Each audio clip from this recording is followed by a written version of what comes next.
Numerose sono state in questi giorni, in particolare nel fine settimana, le segnalazioni che riguardano il fatto che in diverse località della nostra città, in particolare nella zona di Monserrato, non vengono ritirati i rifiuti cosiddetti speciali da parte della ditta a chi è in quarantena per motivi di Covid-19. Nonostante i solleciti fatti dai tanti cittadini che già versano in difficoltà per via della pandemia non potendo uscire da casa, le risposte purtroppo tardano a divenire. Un rimballo di responsabilità tra chi chiede e chi deve invece in questo momento di particolare bisogno procedere allo svolgimento di un servizio necessario e vitale. Le famiglie che ci hanno chiamato in redazione hanno manifestato il grave problema che da oltre 10 giorni, nonostante i tanti solleciti fatti al Comune e all'ASP di Agrigento, purtroppo non arrivano risposte certe e concrete. Chi ci ha chiamato afferma che il Comune di Agrigento asserisce che è di competenza dell'ASP, la quale afferma che è di competenza di una ditta esterna, a quanto pare non agrigentina,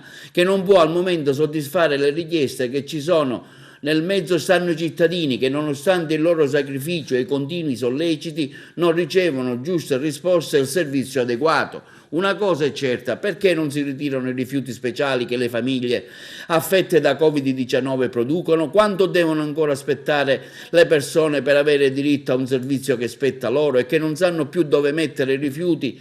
da loro stessi prodotte per via delle esigue dimensioni degli appartamenti che non sono progettate per raccogliere il pattume ma per abitarci? Una legge afferma che chi è in quarantena obbligatoria i rifiuti non devono essere differenziati, vanno chiusi con 2 o 3 sacchetti resistenti in modo che gli animali domestici non vi possano accedere.